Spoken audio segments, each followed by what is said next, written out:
Have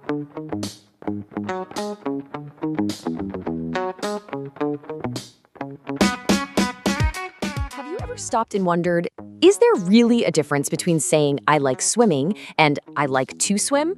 I mean, they look almost the same, but trust me, they're not. Today, we're going to dive into the quiet power of this tiny grammar choice, the ing form versus the to infinitive. It's going to be fun. Hello and welcome. I'm teacher Victoria, and I'm so glad you're here. My whole goal for this little lesson is to make this tricky grammar point super simple and easy for you to remember right here in our ESL Classroom. Okay, so let's get right to it. That big question. I like swimming versus I like to swim. You know, they look so similar, and honestly, a lot of people use them in the same way. But here's the secret. There's a small but really important shift in meaning between them. So, here's our game plan. First, we'll talk about the ing form, what I call the experience. Then we'll look at the to form, the choice.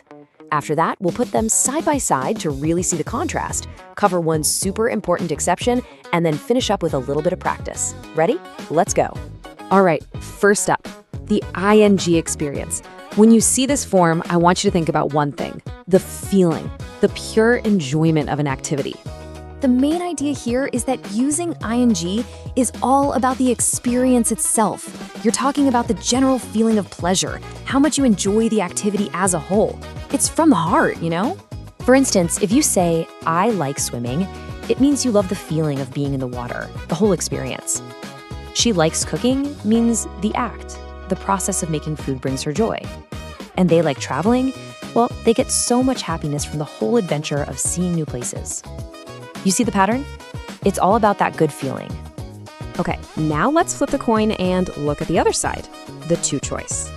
This one is less about that general feeling and way more about a preference or a habit. So with the to infinitive, your perspective kind of shifts. You're not just talking about a feeling anymore. Now you're talking about a specific choice you make, a preference you have, or maybe a part of your routine. It's more about a decision or an intention. Let's look at some examples. I like to wake up early. That's a habit, right? A preference I have. She likes to organize her desk. That's a specific action she chooses to do. And he likes to plan ahead. That's his preferred way of doing things. It's not just about the feeling, it's about a deliberate choice. Okay, this is my favorite part. This is where it all clicks. It's just one small change in the sentence, but it gives you a totally different perspective. Let's put them right next to each other and see what happens. Okay, check this out. When I say I like swimming, the focus is on my enjoyment. It's a general feeling of happiness. But if I say I like to swim before work, the focus changes. It's about a preference, a habit. It's a specific choice I make as part of my daily routine. See that shift? Now, I have to be honest. In everyday conversation, especially in American English, this difference can feel pretty small. People often use them interchangeably. But knowing this little secret is a huge step towards speaking more precisely. And that's what fluency is all about.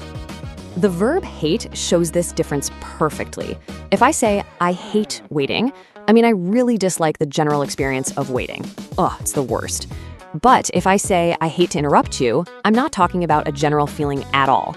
I'm actually expressing regret or reluctance in this specific moment. It's almost a polite way to enter a conversation. So interesting, right? You're doing a fantastic job, by the way. This is a tricky little topic. And just a quick reminder, you're watching a special lesson right here in my ESL classroom. Let's keep going. So let's put it all together in a nice little summary.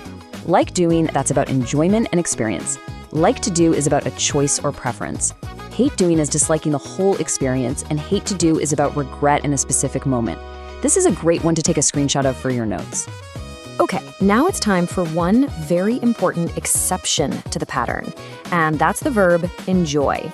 This rule is actually super simple, but it is very strict. The verb enjoy can only be followed by the ing form. That's it.